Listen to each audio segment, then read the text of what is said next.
And welcome to In-Game Chat for Saturday, May the 5th, 2018, Season 12, Episode 17.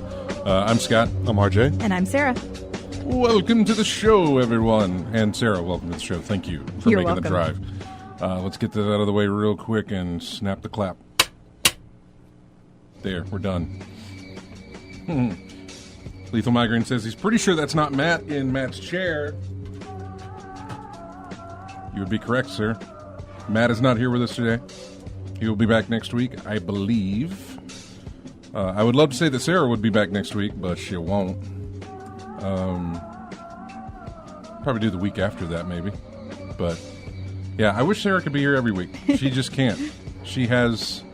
Well, she lives an hour away, for one. It's a drive to get here. Yes. And then you've got, a life that's an hour away that you have to deal with as well. So, if you want to get in touch with us, our phone number is 334-272-9228, 334-272. Oh, you know what it does? It does still say Matt. Because I don't think of these things. Let me fix that live on the air. Because that's horrible. That is just horrible. I'm doing this live while we're on the air. And there. Look at that. Much better. Yep. All right. So I am so sorry. That's horrible. I didn't even think about that. Oh, God. Matt's been through a lot of changes this Yeah, week. right. AC Wraith in the chat room, thank you for pointing that out. So I appreciate that. None of us in the studio noticed this. We've been looking at that screen because there's some lights in the studio that we've been flipping on and off and just looking at the differences, and none of us noticed that Matt was still up there, but it's not for them to notice. It was for me, and I didn't do it, so I'm horrible. 272-9228 is the phone number to get in touch with us. You can go to ingamechat.net for all the links to get in touch with us. You can find us on Twitter at InGameChat. You can find us on Facebook at InGameChat as well. You can email us, everyone, at ingamechat.net. We are streaming right now, and you can go to, well, Lethal, I didn't know that. I just thought you were looking at Sarah and said, I'm pretty sure that's not Matt, not, the thing. We're streaming right now, which is what everybody's talking about, because they're seeing a camera feed. If you're just listening to us on the radio, you can go to twitch.tv, and you can type in In-Game Chat, and you can watch us live while we broadcast. So, and you can see when we do things like what just happened. So, welcome to the show, everybody. Jumping into, well, I mean, not really much to jump into. What happens around this time of the year is that a lot of things just start getting quiet. E3 is coming up, like the first or second week of June, and things just get really silent. You might get little teases with the end of it saying more to come at E3, or watch us on E3, or do this, but it's all leading to E3. So I know that we got a trailer for Red Dead Redemption 2. If Matt were here, he would want to he would say that we got a trailer for Red Dead. That trailer is not what I want. I don't get excited for video game trailers. I get excited for video game announcements when a company says we're going to announce something new. Here's what it is. Mm-hmm. I get excited about that because I'm looking forward to whatever it is they're going to announce. When they show a trailer for something, or they say a new trailer for this game is coming up, I don't necessarily get excited about it because I know that they're not going to show us gameplay. There's not going to be some kind of and there's probably a few shots in that trailer that they did for Red Dead that happened to contain gameplay. Mm-hmm. I couldn't tell much of it, but I want gameplay.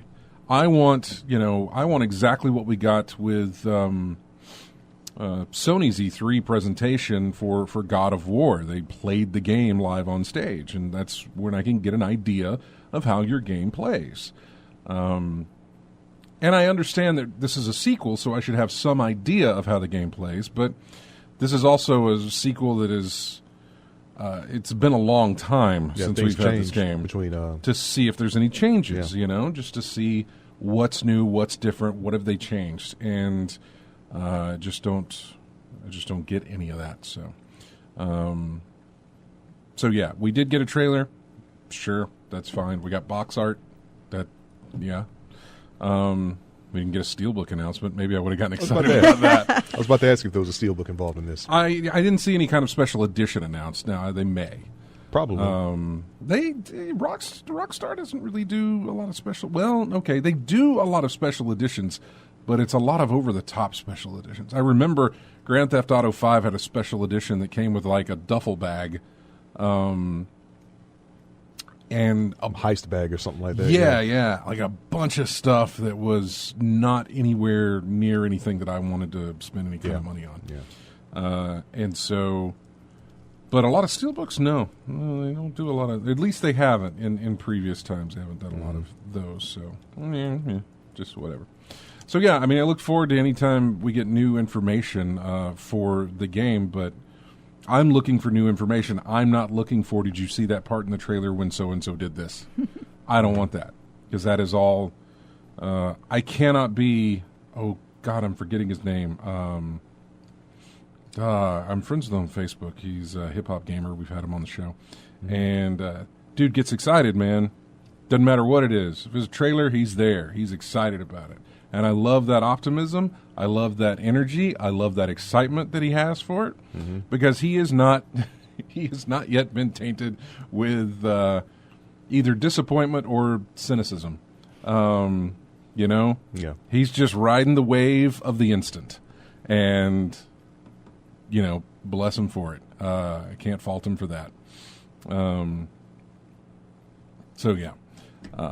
When we get more information, when we see more gameplay, then I would love to talk about it, because then I can actually talk about it.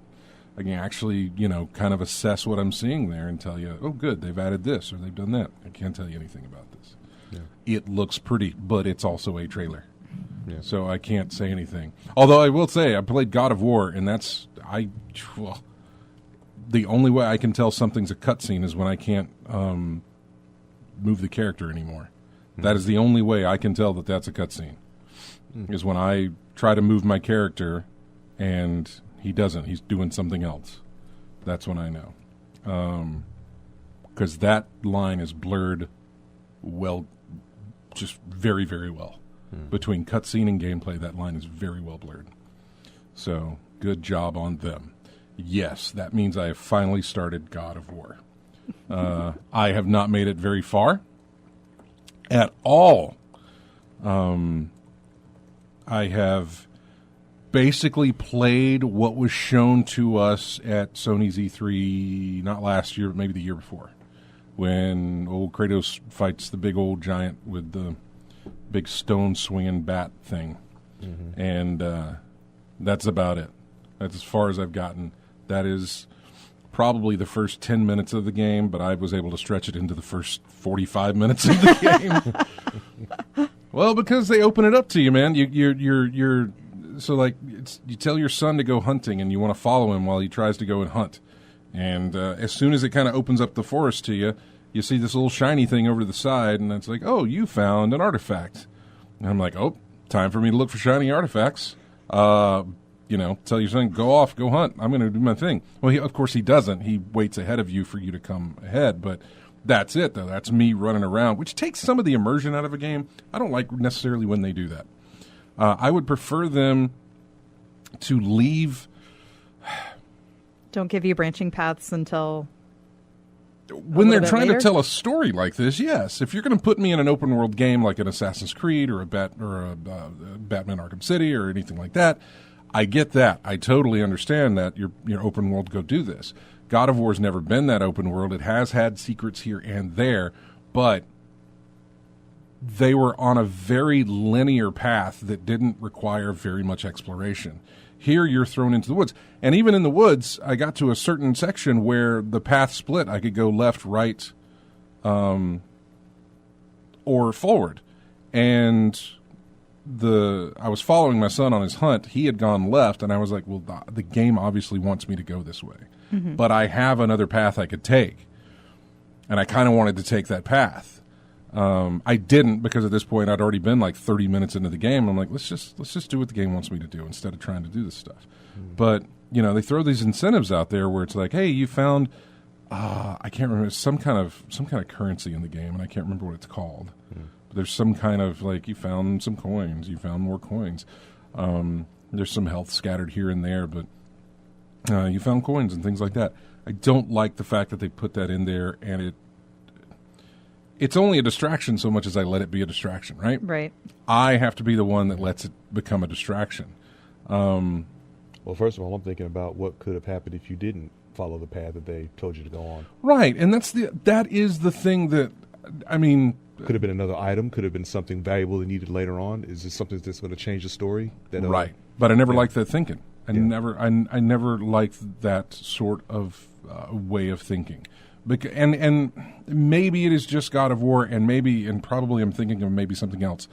Not necessarily Horizon Zero Dawn, because there is kind of like a crafting element to it, and there's a way to discover things. But Uncharted would be a good one, where the path is very linear. The story is the focus, not the traversal or the sprawling landscape that they've given you to explore. It is the story itself. And I feel like God of War is in that same vein. At least this one is trying to tell a story. And I would tell you exactly the first thing you do in that game is the reason that I feel like they are trying to tell that story. It's a very, very somber, really moody opening to that game. Mm-hmm. I don't want to spoil anything in whatever it is. It's kind of been spoiled, I guess, on the E3 thing, but I don't want to do anything like that. But I think God of War has never been happy. It's never been happy, but it's also been very like, I'm ready to break stuff and smash. And it's very been. It was dark, but it had a lot of rage and anger. It doesn't seem that way from the little bits and pieces I've seen. It's been very Hulk. Yeah. Like, I want to go smash, and I'm going to go scream, and I'm going to go tear things apart, and I'm going to do my thing. Rage, anger, vengeance, all that good stuff, yeah. And I'm not saying that that's not there. Well, actually, that stuff is not really there, I guess, in the beginning of this. Mm-hmm. In the 10 to 45 minutes that I've played, that I haven't seen. Will it ramp up and become that? It could, yes. Probably. And probably will. Yeah. But right now, it is starting out very, very somber. On a low note, maybe, I guess I would say. It's, like the first thing you do is just this heavy moment for the story. Mm-hmm. And so I feel like they should focus on the story. But when they throw these things at me, I feel kind of silly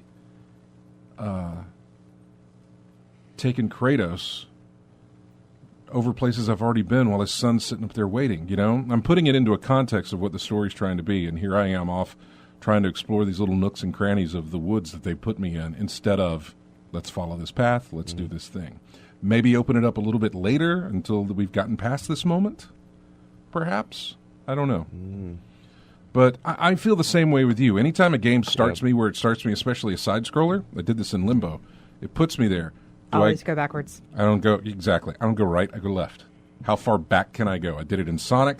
I couldn't do it in Mario, but I did it in Sonic. But I've done it in every game that puts me on a side-scrolling path, or any kind of path. Wherever you put me, I'm not going in the direction that you've given me. I'm going to turn around and see what's behind me before I go. Yeah.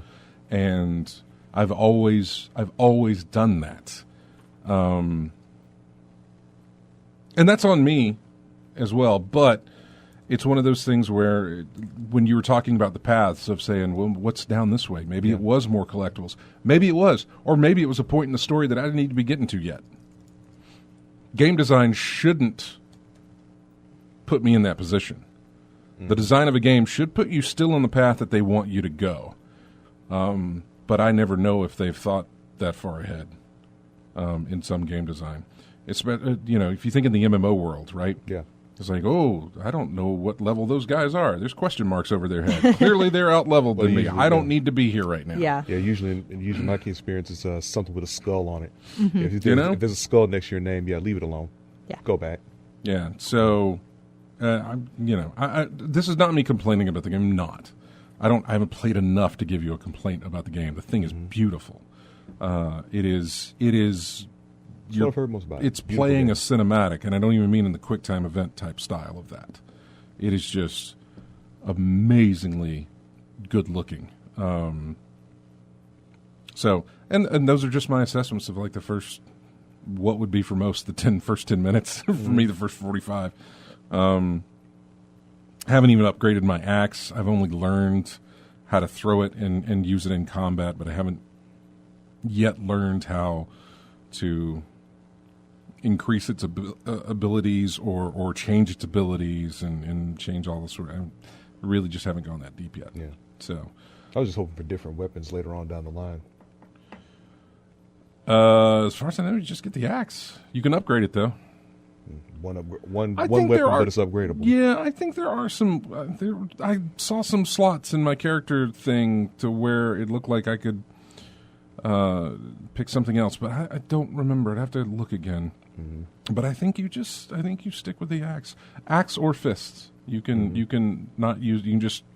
Yeah, I've seen some holster bits your and axe. pieces where he uses his fists. Sheath the axe? There's no sheath. Probably put it in a harness of some kind. Something like that. Put it on his back. Yeah, does the old Captain America shield thing. It's just like clamp. So yeah, but you can use your fists, you can use your axe, and you can use the boy. You can use your son to fire arrows, which is more right now. Is he'll probably come in handy with when you upgrade him, but right now he's just a distraction. If you've got too many that are focused on you at one time, you can hit that little button. He'll fire an arrow off and distract. Yeah. Whatever. So use him as a bait. Yeah. Basically. Seemingly. Yeah, so. like I did in The Last of Us. It is, and in the same vein as the as Last of Us. Again, I am way too early to make any kind of judgment calls of this is how it's going to be for the rest of the game.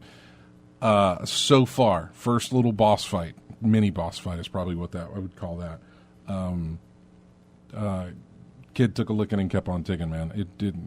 There was nothing warning me to say, go help your kid, go do this. He took care of himself. I didn't have to worry about him.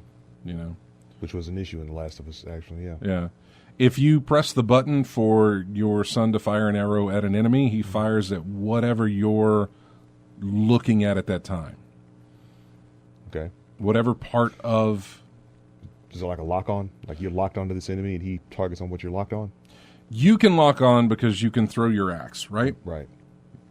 So you can lock on and throw your axe. If you're in lock-on mode and you fire the thing, he's going to fire wherever you're aiming at. Yeah, okay. But if you're just not in that mode, if you're not in the mode where you're trying to throw your axe or anything, if you're just looking at him, he'll shoot at whatever area that you happen to be that the reticule happens to be on that enemy, which means you could be looking at something completely different, and he will fire at that has no effect on the enemy itself. If you're looking at the stone brick that he's carrying, it won't make any difference.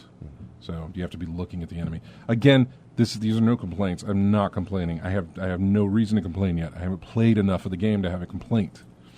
I am nitpicking on, I think, a problem that's more me than it is the game.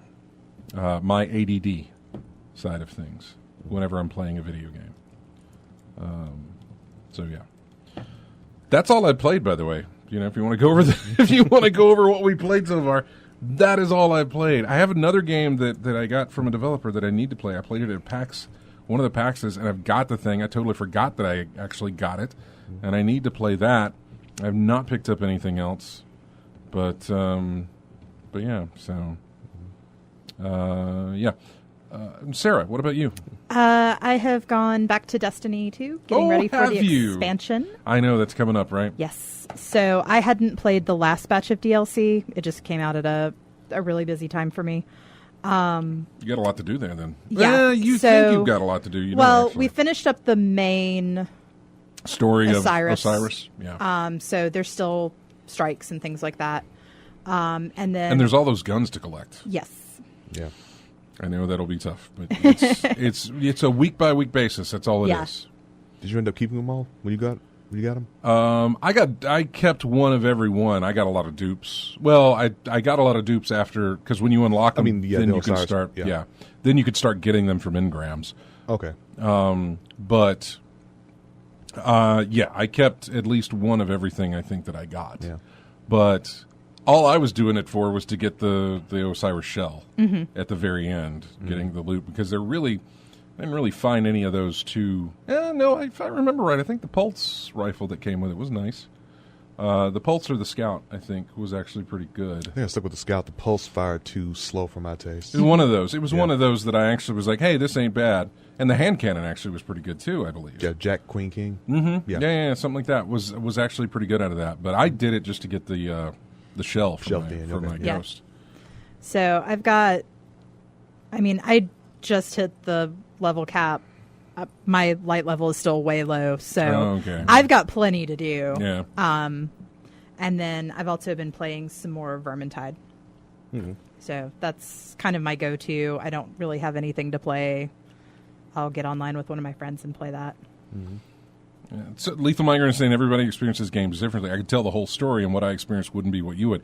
I get that, man, but the opening of the game, and by the opening, I mean like the very, very first. It would be like telling you what the opening cinematic is for a game that sets the story. This doesn't set the story, but it's a pretty big deal that opens the game.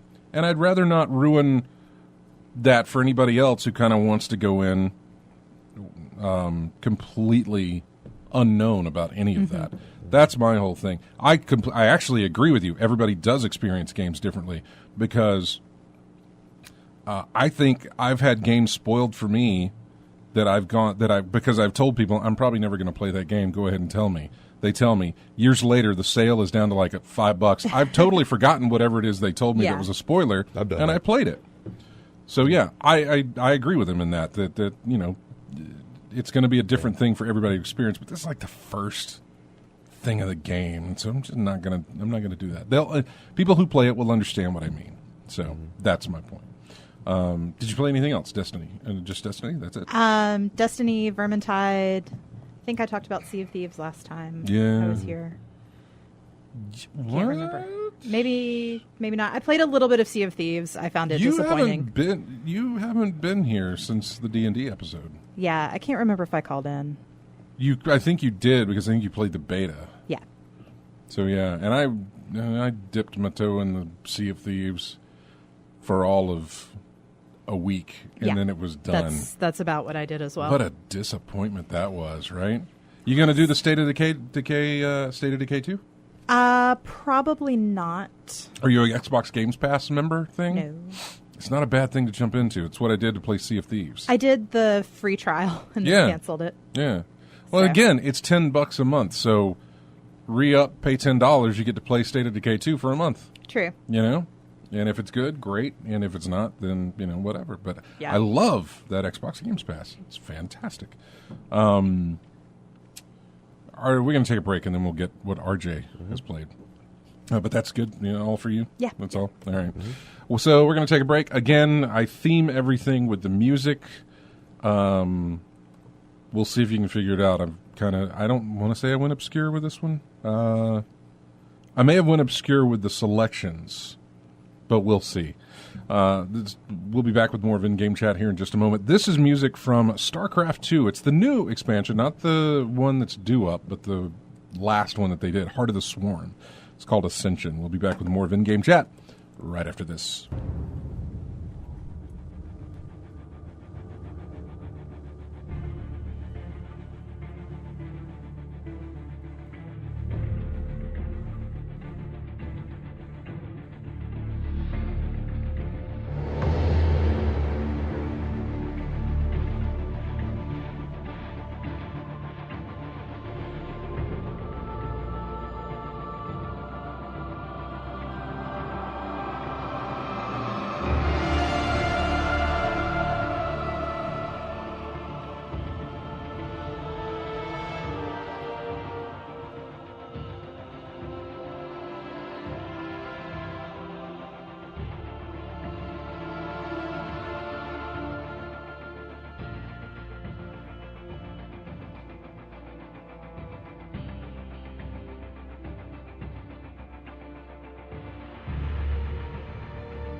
back to In-Game Chats.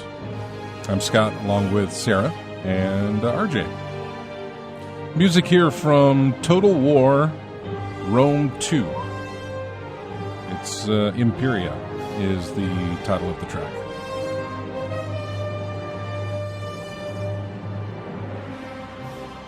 If you'd like to watch the show, you can do so by going to twitch.tv and typing in In-Game Chat in the search bar there, and you'll find us. You can also just go to ingamechat.net and click on the links on the right to have all kinds of ways to interact with the show. Now, we talked about games we had played. I had touched God of War, and Sarah had played Destiny 2 and Vermintide, a few things there. Now we're going to find out what RJ has played this past week. Played a couple of fighting games this week. A little bit more of Street Fighter V. I'm doing some things in casual matches and ranked matches. Ranked matches being, of course, ranking the queue of all the people who play online. And for some reason, I don't do as well, nowhere near as well, actually, in ranked matches as I do in casual matches. I'm thinking it's because maybe people just don't take it as seriously. Mm-hmm. But if I could do what I do in casual and ranked, I'd be a lot higher than I am. Like I did looking at the Capcom Fighting Network, you can see your stats and how well you do. There's a stat in there where you have your last 100 matches. In the last 100 casual matches, I've got a 72% win percentage. But in my ranked, I'm like 50, 53, 52, somewhere around the area. So like lose one, win one, lose two, win one, up and down. Very inconsistent. But I'm working on picking that up. The other fighting game I played is King of Fighters 14. We had a nice little get-together at GT this past Friday. So we had about 4 or 5 folks. Last night? Yeah. Or last night. Okay. Yeah. About 4 or 5 folks got together. We had a little setup in the back, brought my monitor, we set the thing up, brought my console. We had everything going. Had a nice little 3-4 hours of playing that. Learned some stuff because I hadn't played in a while. It was something and I what needed was to the get game back again? into. King of Fighters 14. Wow. Yeah, so we got back into that, and I picked up some stuff, and I'm going to be practicing that a little bit more as well. Also played a little bit more of MLB The Show, doing some more things in Diamond Dynasty, building up my custom team, playing that a little bit. And I finally got time to play the demo you were talking about for Detroit. Detroit, yes. I finally got to play that. There's not one. Is that for Xbox? There's no one for Xbox. It should be. I haven't looked. Is it not a PlayStation-only game? I don't think it's exclusive. I don't think it you is. Go ahead and tell us about it. I'll look this up. Don't okay. Well, yeah, I playing the demo, of course, the hostage situation that you were talking about as well. I ended up getting 3 endings out of that. I think the first one I got was, I believe, the one you had, the one where Connor sacrificed himself in saving the. It's PlayStation only. It is. It is. Wow. That is a PlayStation 4 only game. Jeez. All right, Sarah, got to get you a PlayStation 4. You keep saying that. And I'm going to do it. What are you doing after the show? Going home? With a PS4. With a PS4. Uh-oh. Yeah, but I think it's the same one you got where Connor sacrificed himself to save the hostage. I got 2 different ones. Well, I got the one where he lets the girl go and then the snipers take him out. Mm-hmm. Was that the first one you got? Yes. Okay, the first one I got, okay. And then after that, I kept getting, because I kept trying different things. I knew I had to keep the gun, but every time I kept the gun, I would try something different and would never get the option again to shoot him. It always ended up being the one where he charges and sacrifices himself, saves the girl, but sacrifices himself. Well, from what I was thinking throughout the game was that there was no way Daniel was going to live through that thing, in my estimation. I mean, as soon as I saw that he was shooting... Oh, the android. The android. The defective one? Yeah. No. There was no way he was living through that because, first you saw the dead father in there. Yeah. But when I saw the dead policeman in there, I was like, okay, yeah, there's no way he's... Well, he's I mean, even so, I mean, one of the options is for you to I think, tell Daniel the truth or reason with him or I can't remember what the description is of what the way that you speak. Again, it does the whole Mass Effect thing where it gives you an option of how to react, and then it says something completely different than what it's like. Yeah. Oh, that sounds really harsh. Yeah, I think it was like a friendly approach or a cold approach because I did both. There's those, and then there was one where it's like be rational or be honest or something like that. And he says something. He's like, "You're defective. There's no way out of this. Where there's no getting out of this. Where you don't get, but they can fix you. they can fix you. I think is one of the things that you can tell the android. But I can't remember. But he does kind of lay it out to him as like, this is it. Like, it doesn't matter. You can sacrifice yourself, and it's going to be done, or you can come quietly, and they're still going to, they're still going to take him out. It was like, but I got the sacrifice yourself where I shot Daniel, Connor shot Daniel, and then the one where the snipers took out Daniel. I got those 3 endings, and I went back and forth trying to get see if there are other things I can get, but it was locked down to those 3. There was 6 or 7 different endings there could have been. I want to say there was 5 different endings, but there was a ton of ways to get there. Yeah, a lot of different ways to get there, but I never found it. Pick up the gun, leave the gun. Yeah, I think those are the biggest ones. Did you pick up the fish? The first time I did, I picked up the fish. The very first one? Yeah, okay. Yeah. I think it said something in the upper left corner about something that indicates that this is not Android behavior. Something's wrong with this programming or something like that. Yeah, it's like, it's one of those things. Yeah. Did you check the percentages of the ways people I did. I don't remember what they are. This was this would have been. Yep. Yeah, this would have been last Friday, basically. Not this past one, but last Friday when I would have looked at that. So yeah, I mean, I checked the world percentages, and then I checked my friend's percentage of things. So yeah. Well, I can't remember what they were. Yeah. Well, looks like I'll probably pick. How many times did you go through it? I think about 5.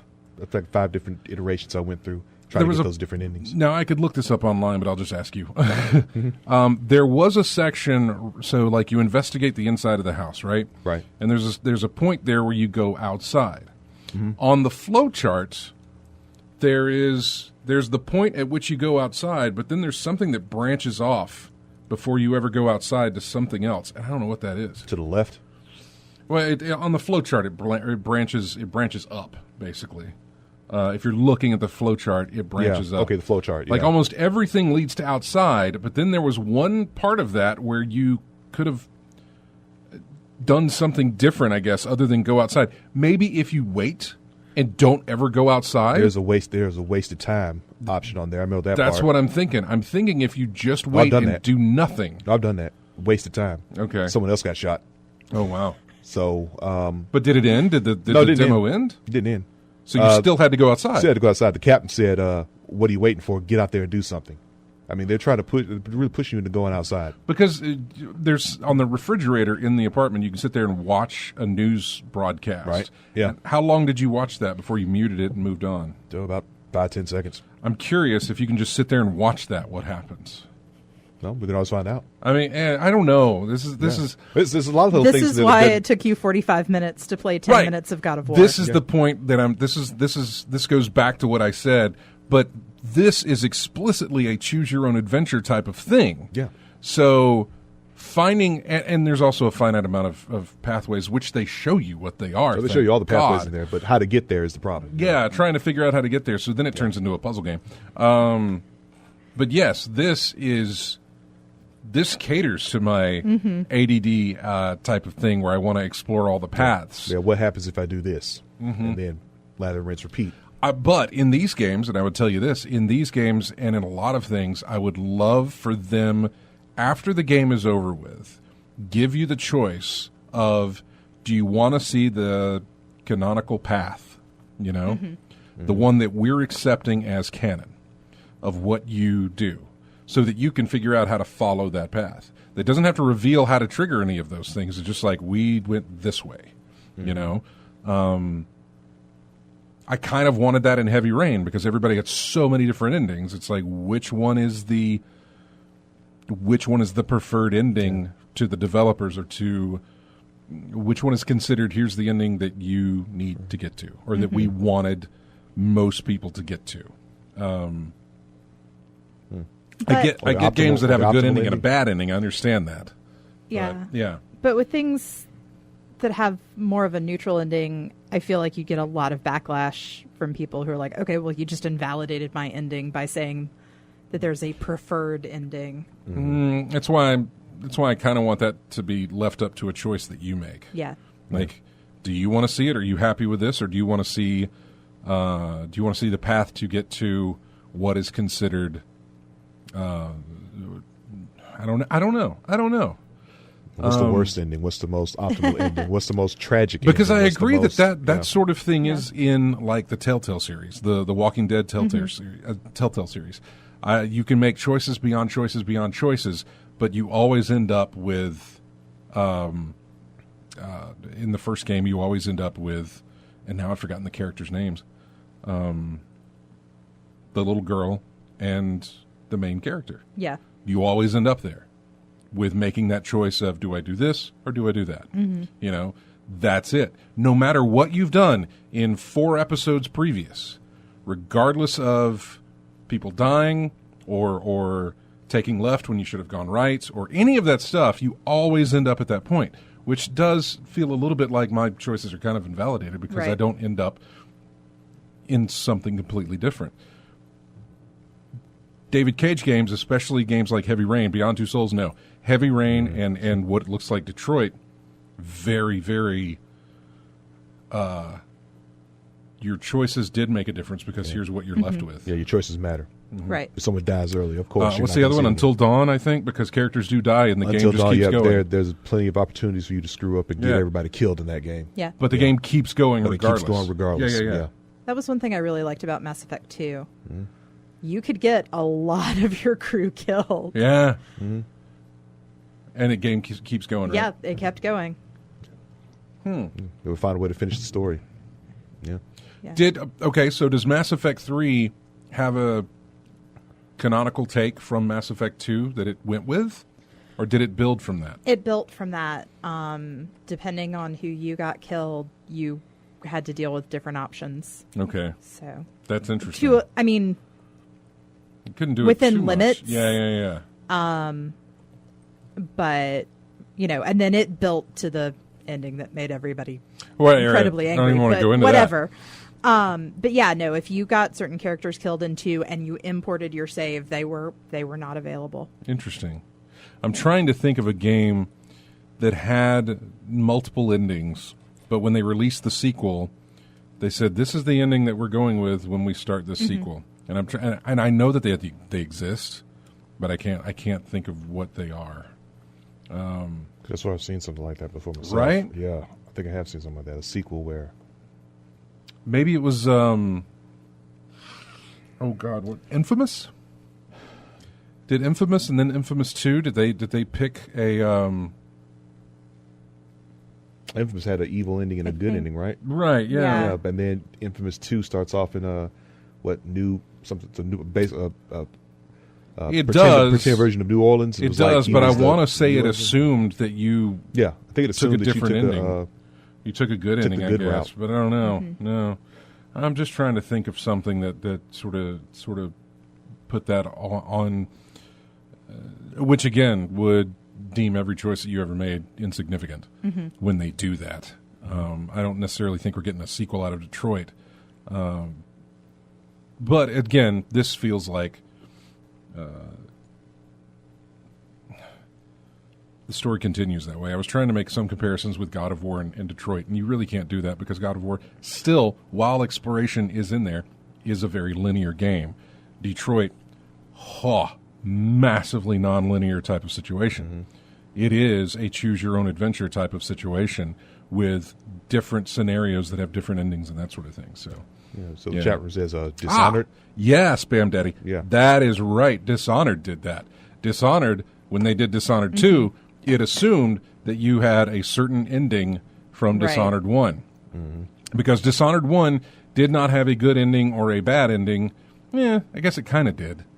It was just the way that you went about it. Did you go completely stealth and not kill anyone? Did you go stealth but still kill people? Based on how sloppy you were or how merciful you were, you got a certain ending to that. And they decided to go with, so Dishonored 2, yes, that's probably the one that I'm trying to think about. So, yeah, exactly. So thank you, chat room, for filling in that gap. Is Detroit something that you were going to probably play, or did the demo? I'll probably play it. I probably have a better experience with that than I did Beyond Two Souls. I'd never liked Beyond Two Souls, Yeah, and we've talked about that. Yeah, we talked talked about why. because Beyond Two Souls gave you 2 choices at the end of the game. Yeah. Again, another situation where it didn't matter all what the choices you you make, no matter what, you still boiled down to 2 choices. Didn't matter. All matter. that the entire time you played that game, none of it mattered until you got to the end. Did you pick this or did you pick that? Yeah. And that was completely it. Mm-hmm. So I am... And after playing Heavy Rain, which I enjoyed completely, right?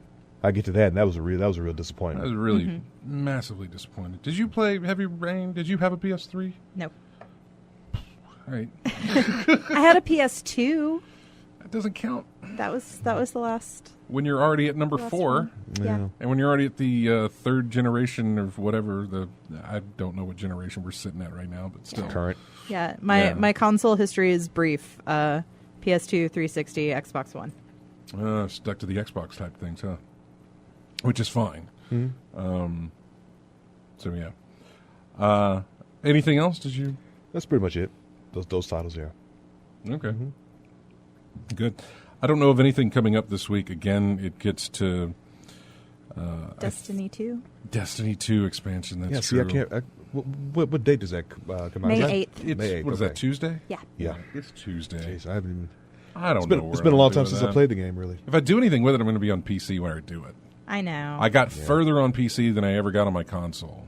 I know. And you guys were all like, get a PS4, get a PS4, you can play with us, and then you all moved to PC, so it was irrelevant. I'm still on a get a PS4. They moved to PC. I'm still on That's PS4. True. Yeah, so.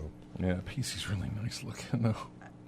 60 or I got unlimited frame rate, man. It just moves so smooth and amazing. That mouse and keyboard thing is really amazing. See, I've never played mouse and keyboard, so I didn't think it was pretty going to be. sure I would just be like, I don't know what's happening, and then I do a little dance because I can't do anything else. Playing the demo/beta, I was the same way. I was exactly the same way because it felt awkward. But the more I did with it, the more I was like, this is nice.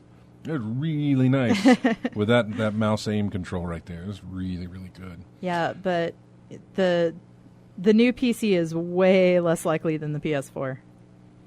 Mm-hmm. Yeah. Yeah. So yeah, I'll play that. I've already bought it, so of course I'm gonna play it. I got the season pass with it, so I'll still put time in with it. And I'll see if it holds me. I know that they're trying to pull people back in. I think a lot of their player base kind of dissipated after this Osiris stuff and seeing things that were not,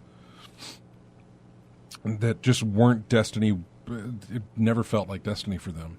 And a lot of players left. I completely lost interest. And I mean, I'll come back and check out the new content and maybe it pulls me back in. I hope it does. I don't know. I know a lot of people have been saying that about Destiny 2. I skipped out of Destiny 1 before any of the DLC came out just because of life circumstances. And so I came back with Taken King and played everything up to that and then stayed with it all the way through the end. But Taken King, taking a long break seems perfectly normal to me. Yeah, you got a nice welcome home. Basically, from Taken King. Yeah. We got and I didn't stick with it very long before Taken King either. I was done before December of the year it launched, and I didn't come back to it until I came back to it when they announced the Moments of Triumph, which was like, did you do all of this stuff throughout the year? So I went to because I was achievement hunting is what I was doing. Give me a trophy. So I did all those little checkpoints so that I could have. So I could fill my completion type thing. And then I did them for year 2 through Taken King as well. And I never did it for year 3. And I probably won't have it for whatever they're doing for this year. They do have something. They mentioned that they do have something planned for the fall for Destiny 2, something massively, completely different, but still in the Destiny type universe sort of thing, but something major. A lot like what Taken King was. So an overhaul, maybe, I don't know. But yeah, I'll be there. I'll be there on Tuesday to give it to give some time into it, at least on PC.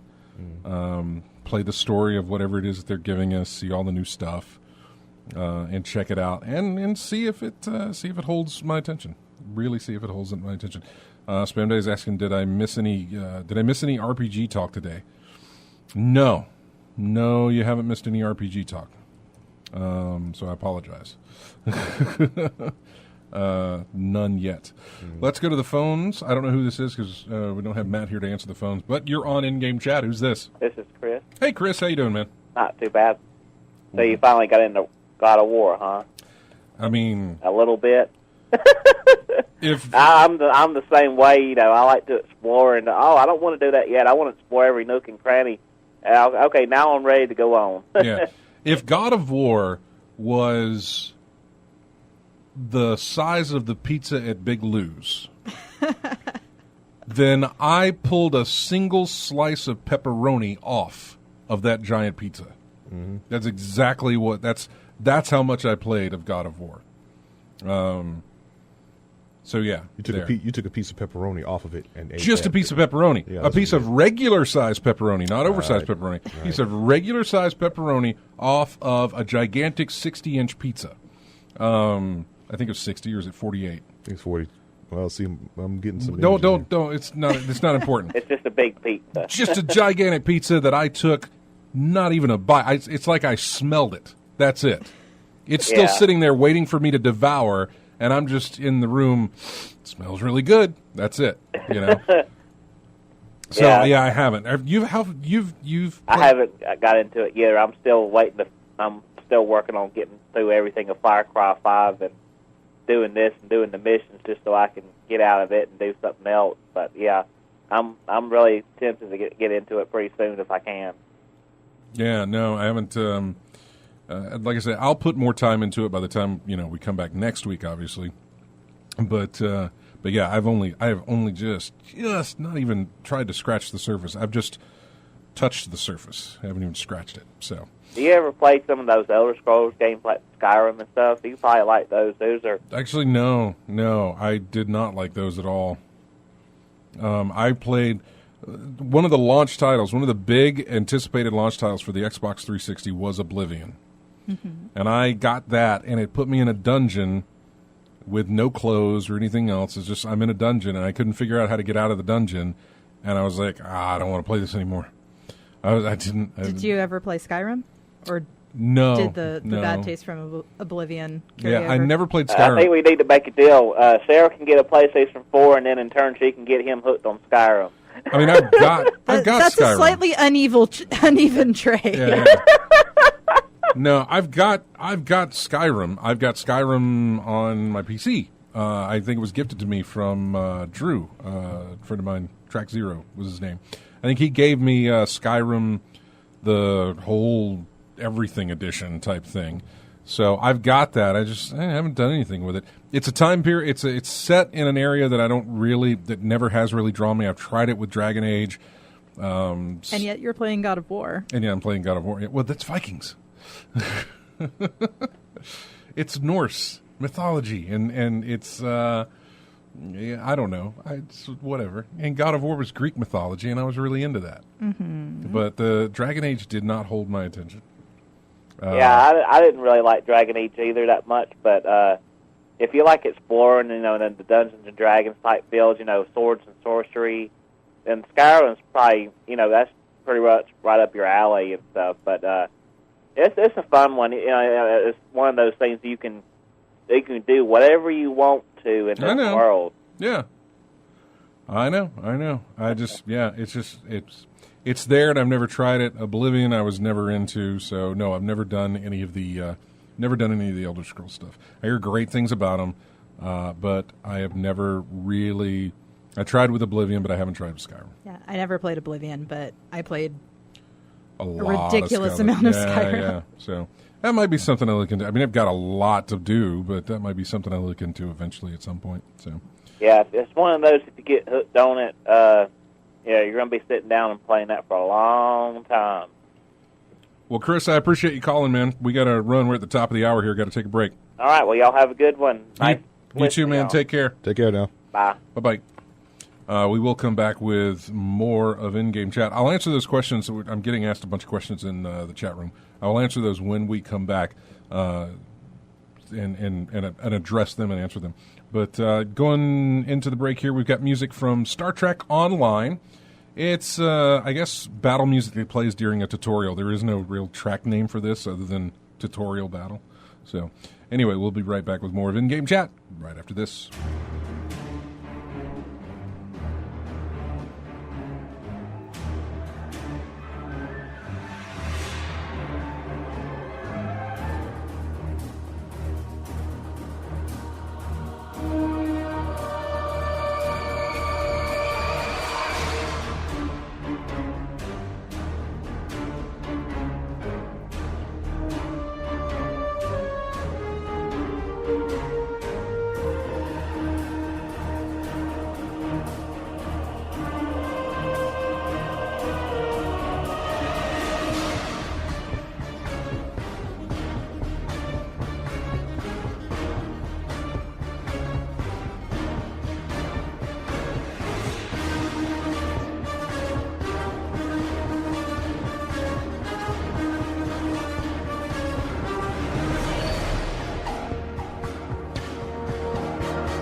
Sounds awfully epic, doesn't it? It does. Welcome back to In-Game Chat. That's music from Star Wars, The Old Republic. The MMO there. The main theme for it, by the way. I'm Scott, along with Sarah and RJ. You can watch us right now on Twitch. If you want to do that, go to twitch.tv, type in In-Game Chat, and that's where you can find the show. Again, you can just go to ingamechat.net and click on the links. There's links over to the left where you can get in touch with us through Facebook, Twitter, all this stuff. So, welcome back to the show. So, I was getting asked questions in the chat room here did I miss any? Spam Daddy want to know if you missed any RPG talk today. No, we hadn't talked about anything. Bethesda's new space RPG, which I wasn't exactly sure what they were talking about, so I'm clicking on the link that was provided. Let's see.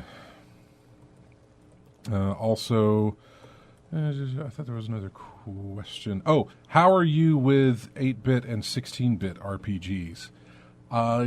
They never held my attention back in the day, so I didn't. Was that the JRPG style? Just RPGs in general. Okay. When I was playing my Nintendo and stuff, I did not play any RPGs. They did not hold my attention. I wanted side-scrolling hack and slash. Mm-hmm. You know, get from point A to point B on the thing, and then just keep going. Never really. I wasn't a very. What's the term? I didn't sort of expand my horizons playing in the NES, in the 8-bit and the 16-bit days. Mm-hmm. I really didn't. I stuck to, I want to say popular opinion, popular vote type situation. So my NES days consisted of, and I had a lot of games for my Nintendo. Yeah. But they were games like Punch-Out, Mario, Duck Hunt, Rad Racer. Yeah. Action adventure type things. Yeah, it was never. I had Dragon Warrior, but I never played it, and I can't remember how I got it. I want to say I got it for free or something. I know it was a game that I did not buy. Yeah, it'd be a gift or something. That's what I'm thinking. That it was some kind of gift. Mm-hmm. But I had Dragon Warrior. But other than that, that was like the only RPG in my inventory there, as far as my gaming was concerned. In the 8-bit days, 16-bit days, I didn't really do a lot of it, but I only had the highlights of the SNES days at the time, the things that were getting it the most attention, which was Mortal Kombat, NBA Jam, Donkey Kong Country, Uniracers, which is not actually, doesn't fit in with there. But again, it's a racing game. I liked it. And then the other thing was I got Mario Paint for God knows what reason, because it was unique and it had a gimmick. And I was a sucker for a gimmick. Yeah, that whole thing, sucker born every minute, that was me. Yeah. I was born with, I'm a sucker. I'm a sucker I was a sucker for a gimmick. I think I still am because of the steelbooks that I buy. Yeah. But Lethal Migraine says you should just buy the steelbooks and then give me the games. I'm not really opposed to doing that. But in that regard, then you should buy the steelbooks and just give me the steelbooks. So I'm not exactly opposed to doing something like that. Didn't someone do that? They just sold a steelbook cover for like $5 for the game for the. There's a ton of. I've been on plenty of forums that talk about steelbooks. It gets even worse than that. People do it with the lenticular slip covers over DVDs. Right. You know, that have little. You can move them around and they sort of animate or something. Right. There's people that preserve those, and there's people that just sell those. Because there are collectors of those things, which for me seems really weird, but I'm sure me telling other people I collect cases of things, not the things inside of them. Well, look, everything's collectible these days. Yeah. So, it's subjective. Somebody wants it. It's always subjective. So I'll stick with my 7,000 Funko Pops. Yeah. Yeah, it. Oh, wow. I'm getting a ton of calls here, so let me go to the lines and see who we've got. You're on In-Game Chat. Who's this? It's me again. Did you have a subscription to Nintendo Powered, Scott? Of course. Is that where I got Dragon Warrior? Yeah, that's where you got Dragon Warrior.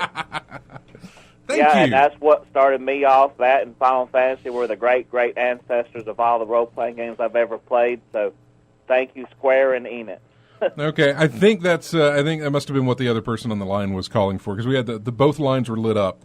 Oh, wait, there they go again. Well, Chris, I appreciate it. All right, thank you. See y'all later. Bye. All right, bye-bye. Hey, you're on In-Game Chat. Who's this? Hello? Hey, this is Billy. I was calling. I was trying to find out how we could get a hold of El Niños, one of your sponsors. El Niños? Yes, the Mexican restaurant. I don't know. It's not familiar with me. El Niños. El Jalisco's? Yeah, that's it. Oh, yeah. We're just trying to figure out if they were doing anything for Cinco de Mayo. I would imagine they are. Okay, how will we get a hold of them? Let me look up. I don't know. Okay. Let me look it up online. And I will give you... you want to call them? You want a phone number? Yeah, if you don't mind. 409-2078. And what was that again? 409-2078. 409-2078. That's it. Thank you. All right. We're a service. We can, This is a radio station. It is a radio station. It's a live radio station. Advertisers and everything. And we're not screening calls. So, you're going to get stuff like that. But yeah, El Niños. No. I was like, I can't figure out what he's talking about. El Niño. We got him the information he needed in the end. Exactly. I'm a librarian. That's I kind of forgot it is Cinco de Mayo, too. Yeah, we do. Yeah, I totally forgot. So let me. So I'm looking at this link here that Spam Daddy put in the chat room here for Bethesda announced 4th annual E3 2018 press conference, promises a special evening. So see here, Bethesda puts a lot of stock in the event. It's where Fallout 4 was revealed, Doom 2, or Dishonored 2, Doom, Prey, The Evil Within 2. Yes. So yeah. There's really, I don't know. Apparently there's a space RPG that they're working on. I don't know what it's going to be, but I guess we'll find out at E3. So yeah. I'm trying to think of RPGs. I think the one I did was working designs on the Saturn. When I think Magic Knight Ray Earth was like one of the last when people were competing to be the last Saturn game. Oh, when really? That came out, yeah. I think people are still working on Saturn homebrews. There was a time when people were like trying to be the last Saturn game made and be collectible. So Working Designs put out Magic Knight Ray Earth, and then someone else put something else out like 2-3 months later. I things like that. But I think that was one of the RPGs I played. Well, let me go back. Is Zelda considered an RPG on NES? Do you consider that? Does Zelda count as an RPG or no? I think it would be more of an adventure title, wouldn't it? Yeah. Okay, because I still didn't play it. Yeah, I totally didn't. The first Zelda game I ever played was Wind Waker. That was the very first Zelda game I played, and that was on the GameCube. I played the one on the Wii for about 10 minutes before I got real mad at it. Yeah, well, everybody, that's the description of any game that ever was played on the Wii. I played it for about 10 minutes before I got mad at it. I loved the Resident Evil side-scroller. On the Wii? Yes. Did it involve waggy controls? Was it waggle? It was a light gun. Okay, that's fine. That's not bad at all. It was awesome. Resident Evil Chronicles. The Dead Space game on Wii was good too. The Dead Space, whatever it was, where you could you were on rails and it was a shooter, but you were on rails. Yeah, for Dead Space. I think I got that free from PlayStation Plus one time. Yeah, that's how the Resident Evil one was, and you could play it co-op as well, which was nice. Yeah, but no, I never played Resident Evil Survivor, light gun shooter. No, it wasn't that. Wasn't that one? Okay. But that's the only one that was released on the Wii, right? Trying to see what it was on. I think it was called Survivor, though. I'll look it up. You guys maybe something else then. Yeah. Yeah. But outside of that, yeah. But to me, it was. I always thought the traditional RPG was the JRPG, the wait your turn, strategizing type thing. I thought that was what the traditional RPG was. I think you would classify that under Final Fantasy whenever they started doing that. Yeah. For the NES, and I wasn't there. I mean, I was there, but that was not appealing to me. Yeah, it's like in Sega's run, they had the Phantasy Star franchise, and I never got into that because of the wait and turn system. I didn't really get into Phantasy Star until they did the Phantasy Star Online, where it was action oriented, where I didn't have to wait my turn. You could just act. Yeah, I had a drought of non-gaming between. It was right after the SNES. I didn't jump into anything until PlayStation 2. Mm-hmm. I had a friend of mine living with me at the time, and he had a PlayStation, and he also worked at the local video store rental. Mm-hmm. So he would come home with some games every now and again, and I would watch him play, or when he was working and I was home and had nothing to do, I might sit down and play some stuff. Yeah. But I just really wasn't doing the gaming thing during that N64, Saturn, PlayStation. During that whole segment, I wasn't there. Yeah. I was not there with gaming. I think I was working at the movie theater at the time, so I was way into films. Mm-hmm.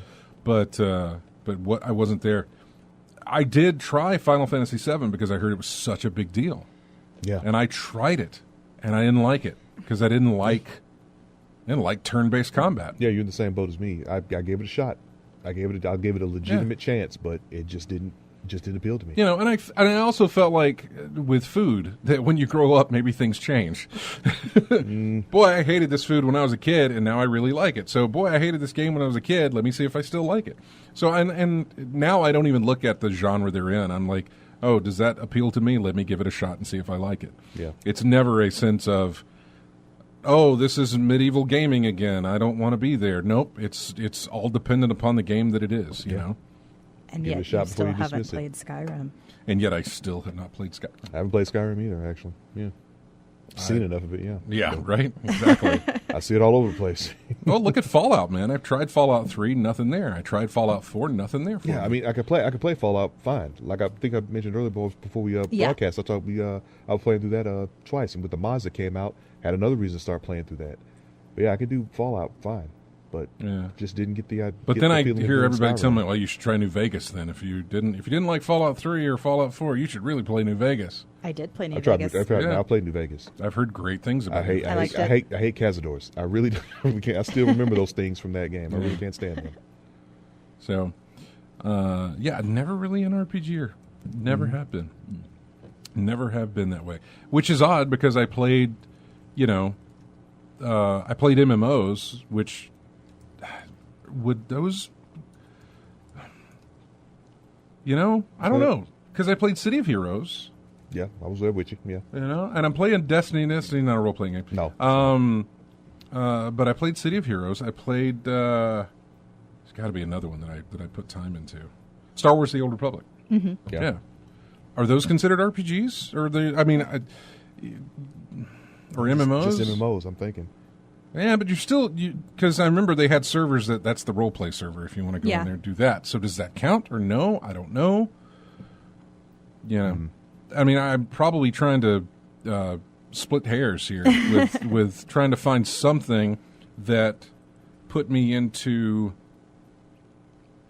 an RPG camp, but I really can't think of a thing. It's never been something that has been in my wheelhouse for much of anything. Mm-hmm. I tried Mass Effects, the first one. Mm-hmm.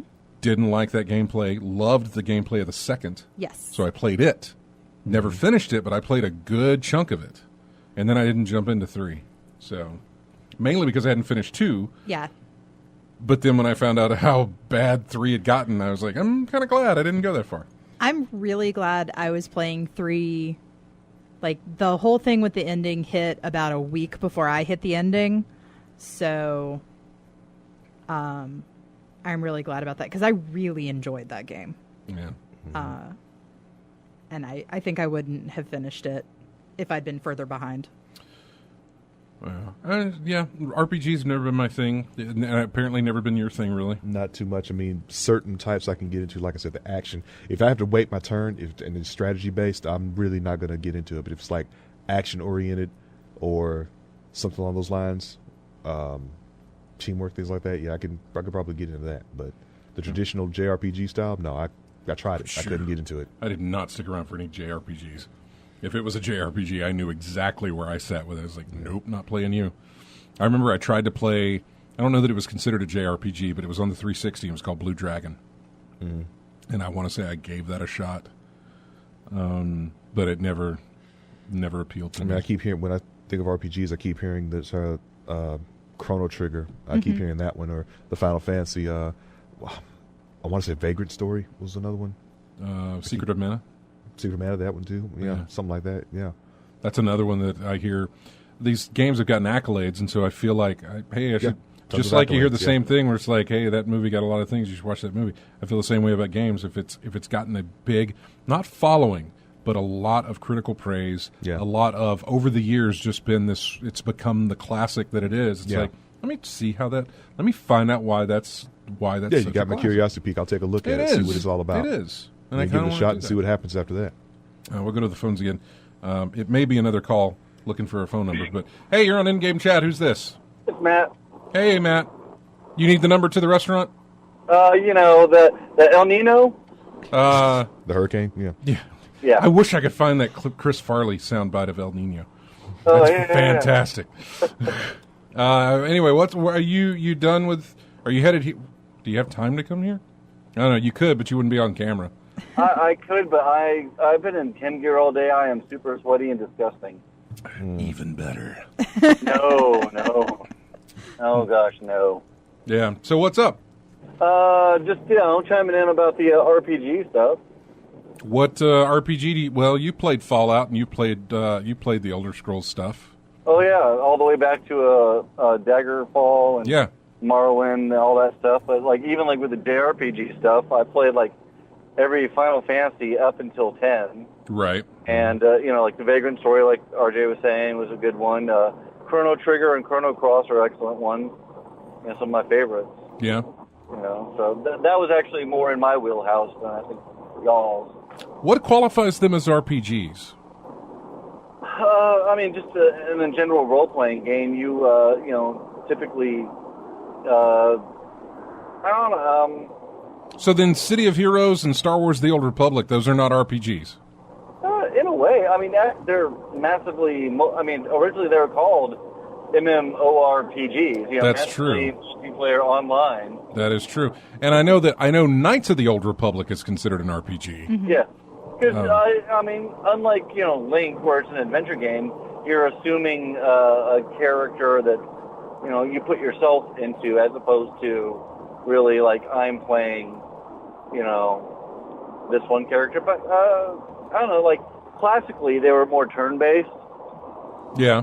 Although that has sort of, gone the wayside with some things. But they have epic grand feel. It's sometimes like categorizations get a little nebulous. Yeah. Yeah, it's because it starts to sound like it's like we know what it is, but I can't. I know what it is, but I can't describe it properly. Something like that. Art, Like what? Like art. Art.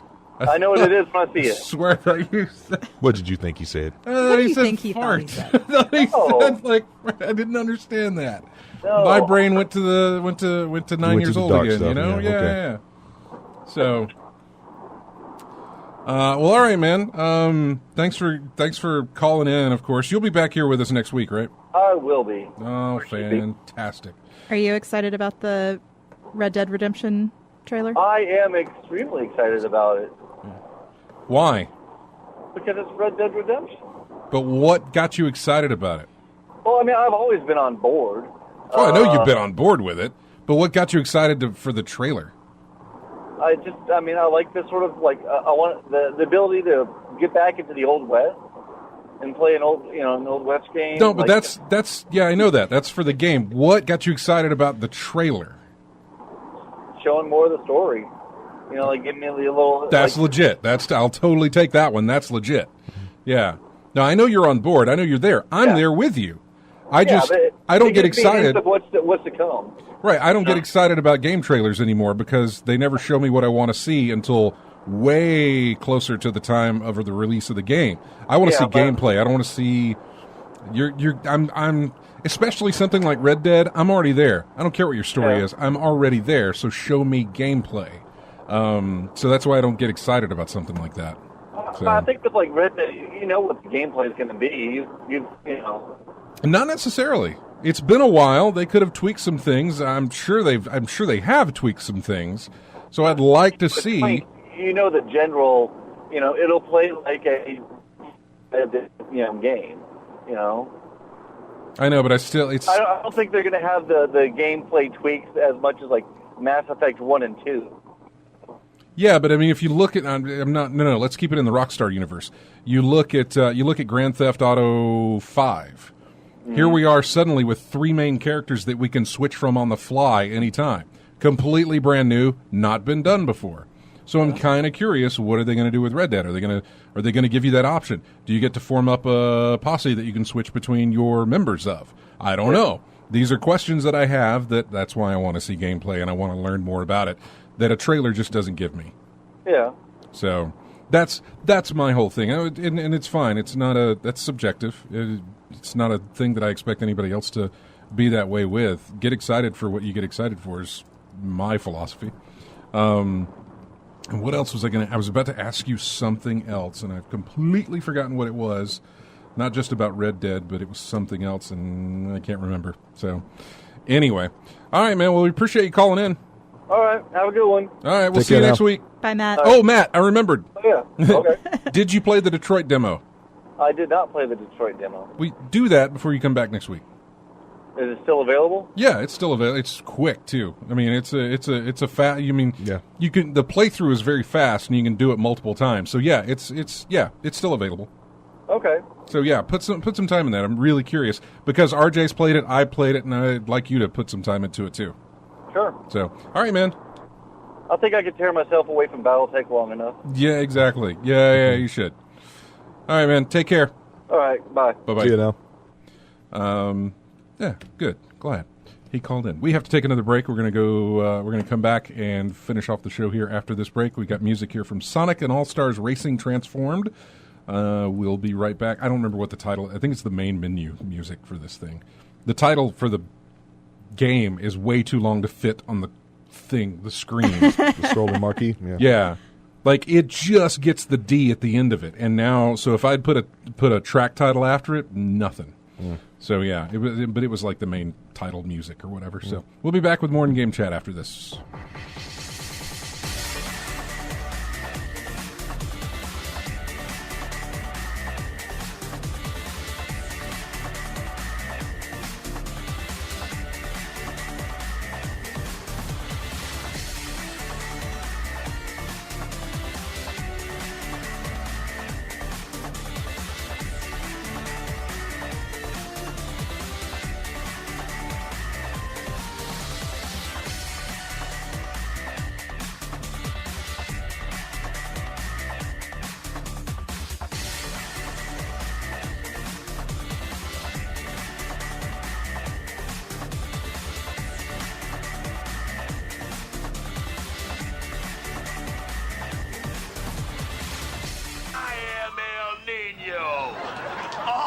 tropical storms must bow before El Nino. Yo soy El Nino. For those of you who don't habla español, El Nino is Spanish for the Nino.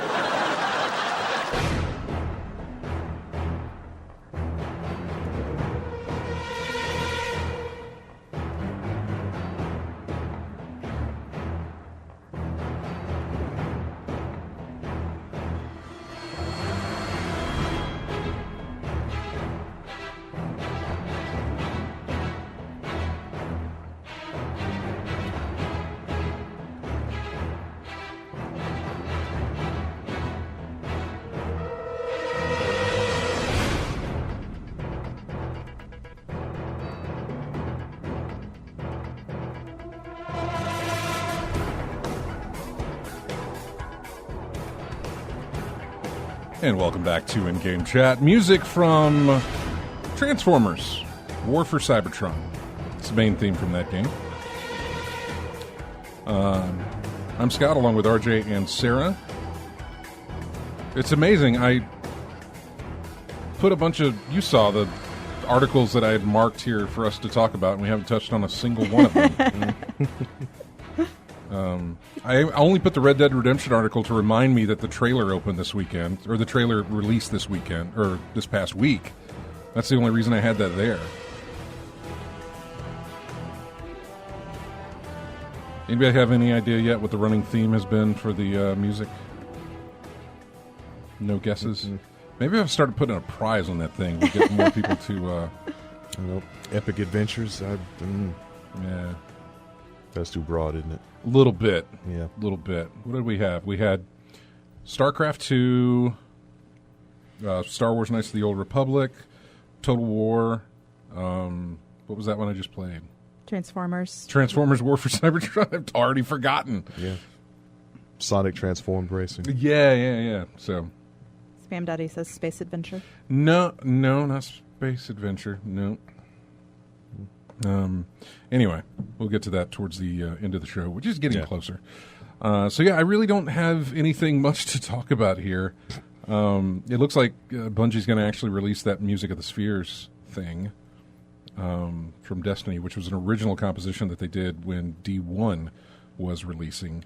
And it was this thing that each planet in the game had its own theme and its own music, and it all flowed together. And so it was something they eventually did not release, but people pieced it together over time and released it. And then Activision was like, "No, don't do that, and we'll do it ourselves." I guess Bungie seems to be in a lot of, I don't want to say backtracking mode, but in or backpedaling mode, but in a let's not piss off the fans. Let's stop doing that. Let's stop, upsetting our fan base. So when they talked about them not releasing the music, Bungie's like, okay, we'll release it. When they talked about all the problems with Destiny 2, okay, we'll fix it. Instead of sitting on their hands like they used to do. Yeah. With some of their with some of the ways that they would fix things. So it's I don't know. Spam Daddy says, let's talk about Chris Roberts cash milking Star Citizen and wonder what happened to him between Wing Commander now. I can't give you any on that. I know Matt probably could. I know he put money. I think he put money into Star Citizen. But, I don't know. That's what was the name of Vaporware is the name of things that exist but don't actually exist. Mm-hmm. And Star Citizen seems to be looking more and more like that's the case. One of the things I backed on Kickstarter finally wrapped this past week, which it is not the Myst thing, but it was the remake of Fireball Island board game. Yeah, that finally finished. Fireball Island, if anybody is not familiar with that. Are you ever familiar with that game, Fireball Island? Long time ago, Milton Bradley released a game called Fireball Island. It was very, very gimmicky. Again, pulled me in on the gimmick, like Mousetrap pulled me in on the gimmick. I never played Was it actually like a 3D island? Mm-hmm, yeah. Okay. And you could put marbles in it, and it would go down and whatever. I never played a single legit game of Fireball Island. I just pulled it out and put my guys on the board somewhere and then put marbles through the thing and knocked them off. That was it. Mousetrap. Never played a legit game. I just set the thing up, pulled the boot back to knock the marble down, and watch it do its thing. But did you have Raise the Titanic? No. That was an epic gimmicky game. Really? Yeah, there was a board, like a Monopoly board, and then in the center there was an actual plastic model of the Titanic. And it was loaded with artifacts, and you had to dive and retrieve artifacts, and then as you got enough stuff off, Yeah. the model was on a spring, and so it actually floated up to the surface. Oh, okay. It was amazing. Wow.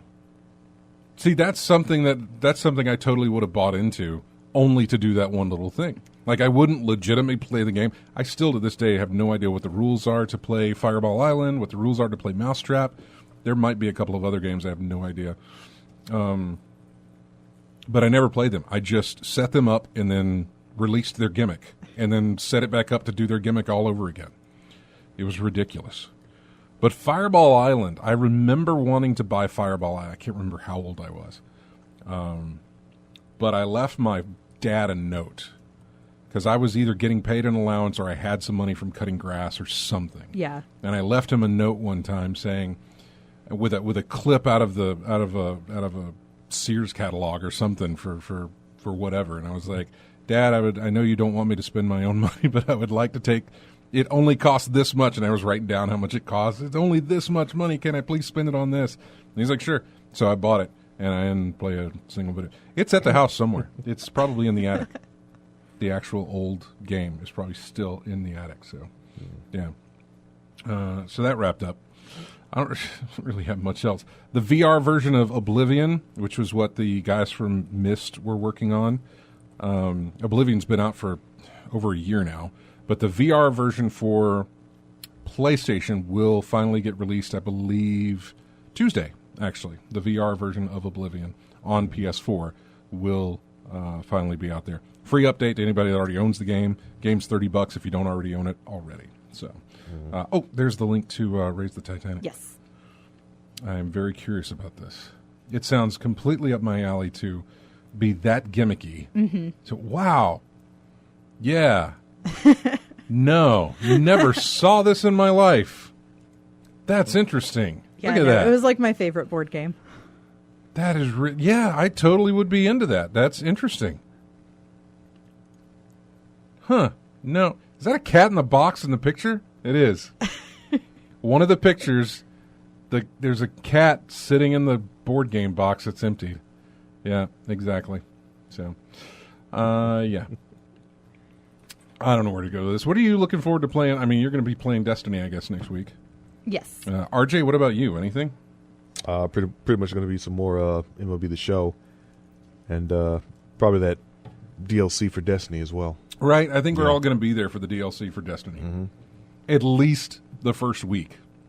Yeah. And to see if it holds us. Mm-hmm. I haven't fired up Destiny in 3 months, I think.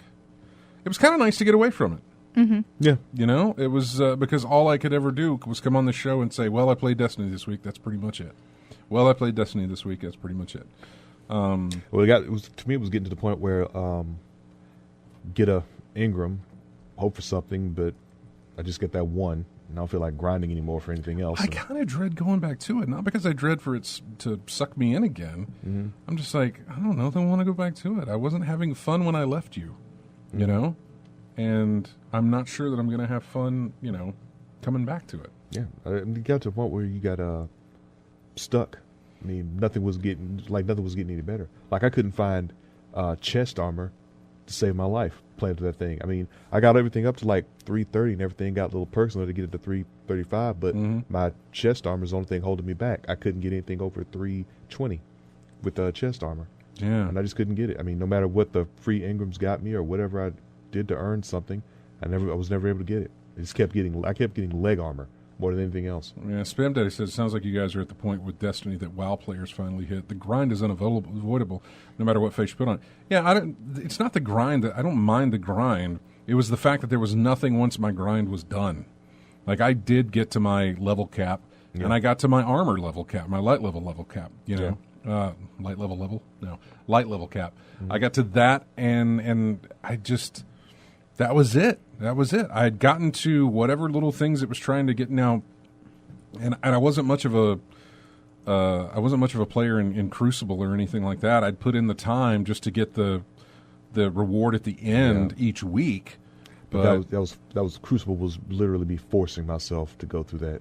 It looks like they're doing something with Crucible once this thing releases. Like it looks like they're pushing more, and we'll talk about it obviously next week when we get more time with it. Yeah. It looks like they're pushing more of the competitive play. Is that what I'm trying to think? Not the quick play, but the other one. Competitive. It looks like they're pushing into that area a little bit with incentives because nobody was playing that. And that's the one I like better. On PC, I loved it. On PC, I loved it. On console, not so much, depending on who you could find. But on PC, I adored that whenever we got a good group. Mm-hmm. You get a good group that communicates and can talk, man, that thing, you can run laps around other people. It's fantastic. We don't talk to other people, but it still works. No, you know what I mean, though. Like, your team talks to each other. Or no? Yeah, well, there were only 2 of us on a team, so we always were paired with some other folks. Okay, gotcha. Yeah. Mm-hmm. No, it was like me, James, and Matt. Yeah. And then we needed one more with that, and usually it was either Kevin or Jeremy. But it was just a sense of, even if it was just the 3 of us, or even if it was just me and James, we were still able to talk to each other and be like, where are the other 2 guys going? Follow them, stick together, just it was really good to kind of plan those attacks and know what was going on. Mm-hmm. I loved that. It didn't work so much on the console, but I did love it on PC, and I'm kind of interested in getting back into it, maybe in that regard, but we'll see. They haven't even added a new raid. I think they're adding a new mode of a raid for this new one, but I haven't touched the raid on PC at all. I don't raid. I know. I haven't done it. Yeah, I haven't done a raid. I ran it on PS4 with a pickup group with one time. One time I ran it, got it done, never went back. Mm-hmm. Even on PC, never went back. And I was looking for groups to like do things with from time to time just to finish out the week of like all the stuff you have to do each week. But I still never got that urge that itch to like, hey, let's do the raid on the PC. Nope. Mm-mm. Never felt like it. So, I hear that it unlocks the shop or something from that. It unlocks another guy another vendor. Yeah, that's it. Another vendor. But he only takes credits from stuff that you earn doing the raid. Yeah.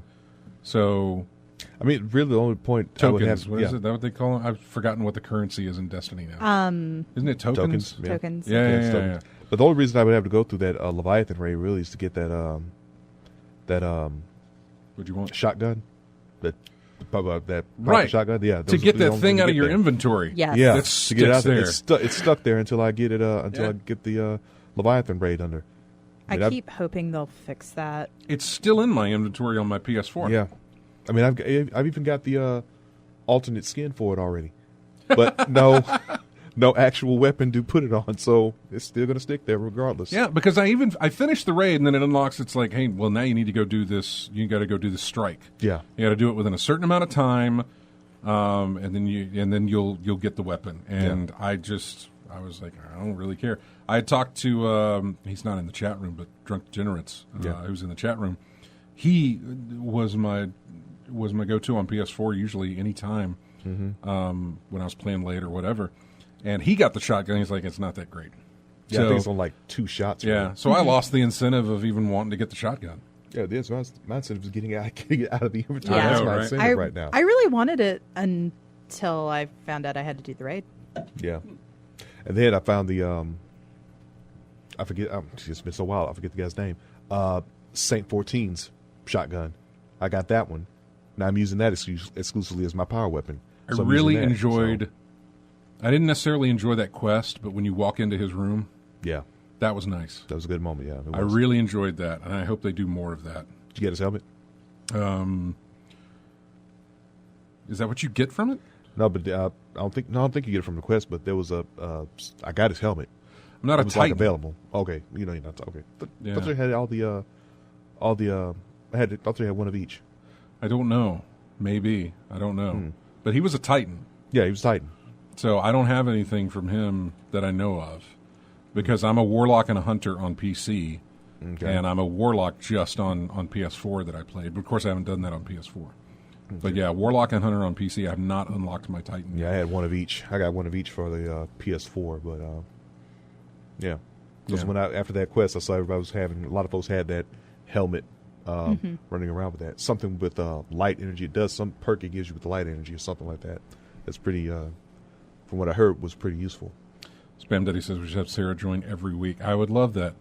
She can only come every other week because of a D&D game. Speaking of, yes, we haven't talked to you since we did our D&D episode. No, we haven't. That was interesting. You're talking to two guys who had never done D&D before. Right. So, we can't say it was 100% positive feedback. We can or we can't? We can. We can, yeah, because only one person gave us feedback. It was positive, so there you go. That's our 100% positive feedback on that. I got a lot of people saying that was an interesting show, that sort of thing, because of how it was done.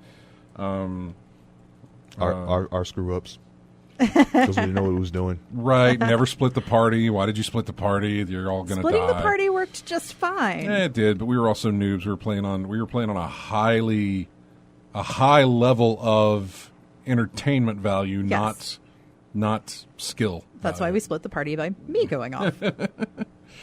But yeah, so that was interesting. I mean, we'll probably try and do that again. I know you really want to. God, you grin on your face. I know you really want to do that again. So it was fun.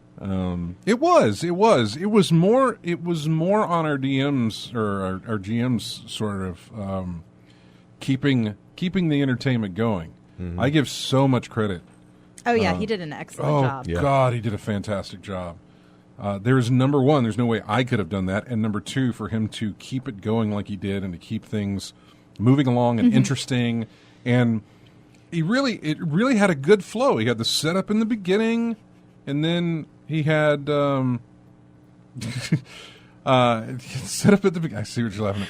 He had the setup at the beginning, then he had a little bit of thing in the second half of that, and then the second hour was consisting of like the battle or getting into the battle, and it all kind of culminated into this thing, and it worked just really well for the 2 hours we had it. Yeah, suggestions when we got stuck, apparently, yeah.